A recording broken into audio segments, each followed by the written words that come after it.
Hello, fellow cycling fans. I'm George, and welcome to my preview of La Vuelta a España 2025 Stage 12, another mountainous stage. But before we start talking about it, we need to look what happened in Stage 11.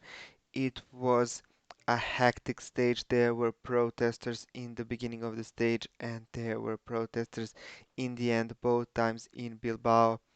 They were blocking the road in the final kilometer, and the race organizers decided not to award the stage win. However, they took the times of the riders at 3 kilometers to go. So Tom Pidcock was the strongest in the Col de la Pique, and he managed to get 6 bonus seconds, even dropping Jonas Vingegaard in the process. But then on the descent, they were going together and got a gap of around 10 seconds in front of Hindley, Almeida, Jorgensen and Felix Gall. Then the second group with Bernal, Ciccone, Pellizzari and Matthew Riccitello. Then Torsten Trein and the other GC favorites. Marc Soler was in a breakaway and then he lost 20 minutes, so he is out of the GC completely. Is he joining the fourth team, Team Soler, after Team Vine and Team Ayuso and Team Almeida already existing in the UAE Team Emirates? It's going to be a pure chaos what is going in that team. So what does it mean for the GC? Well, it means that Jonas Vingegaard is still in the red jersey, of course, 50 seconds in front of Almeida. Tom Pidcock just 56 seconds behind Vingegaard and only 6 seconds behind Almeida. He's having the best Grand Tour ever. Torsten Trein now drops into fourth in front of Gall, Jorgensen, Hindley, Ciccone, Pellizzari and Riccitello, rounding up the top 10. Mats Pedersen was also in the breakaway with Marc Soler, so he extends his gap in the green jersey competition. Now 24 points in front of Vernon and 30 points in front of Vingegaard. He was the biggest winner of the day, that the stage was not calculated for the green jersey. J Vine obviously still in the polka dot jersey, 21 seconds in front of Vervaeke. Ayuso, Nicolau, Sean Quinn, I expect all of them in the breakaway tomorrow and their fight for the polka dot jersey. Obviously, Giulio Perizzari still in the white, 27 seconds in front of Riccitello and Leserf, 1 minute and 50 seconds behind. So, stage 12 is 146 kilometers long from Laredo to Los Corrales de Buelna. We have two major climbs in this stage. The first one coming some 32 kilometers from the start, and this is the perfect opportunity for a breakaway to form. It is Puerto de Alisas, 8.6 kilometers at 5.9%, so not the hardest of climbs, but with 8.6 kilometers, I think it will be enough to form a hard and strong breakaway. Then it is a long descent with some valley before two shorter climbs that are not categorized. We have the sprint just before reaching the finishing line, and then we are doing a big loop around Los Corrales de Buelna, featuring Collada de Brenes. This is the focal point of the stage.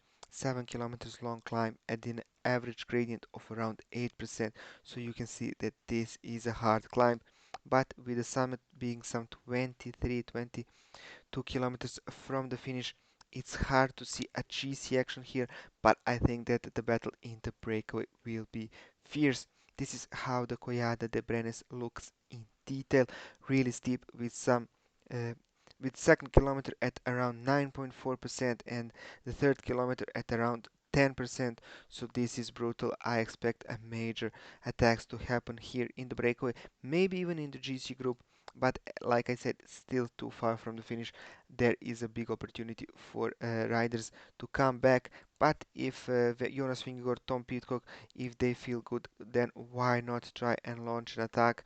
Especially Tom Pidcock, he is a true daredevil on those descents, so maybe he can even cut his deficits to Vingegaard, maybe even overtake Almeida. So why not to give it a go? And this is how the weather will be tomorrow in this part of Spain, in Cantabria. Some 20 degrees Celsius throughout the day, some potential of rain, so we have to watch out for that as well. If the descents are wet, then it can be tricky. So having said all that, who are the favorites? and also tell me in the comment who is your pick to win this stage. Bookmakers think that Juan Ayuso is going to go in a breakaway and try to win the stage, and I have to say I fully agree with them this time.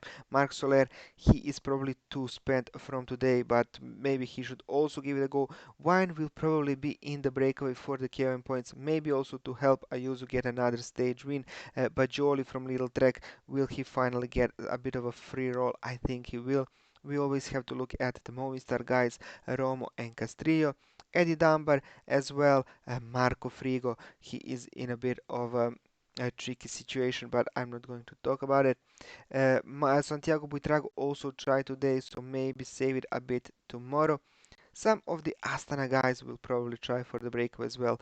Tejada, Fortunato, Ben O'Connor, I think he crashed yesterday. I'm not sure if he is still feeling well to go in a breakaway, but this is like a short list of guys that I can see winning. And who is going to be my pick?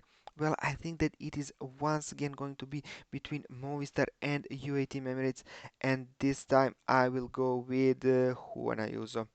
I think that he saved enough and that he's going to smoke it tomorrow. Then there are two big mountain stages with Alto de Angrilu coming on stage 13. For sure, there is a GC day, probably on Saturday as well. So this is his good opportunity to try and win another stage.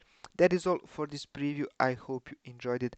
I hope we are all enjoying this Vuelta and that tomorrow we will have a stage winner. Don't forget to subscribe and hit that notification bell so you never miss a preview.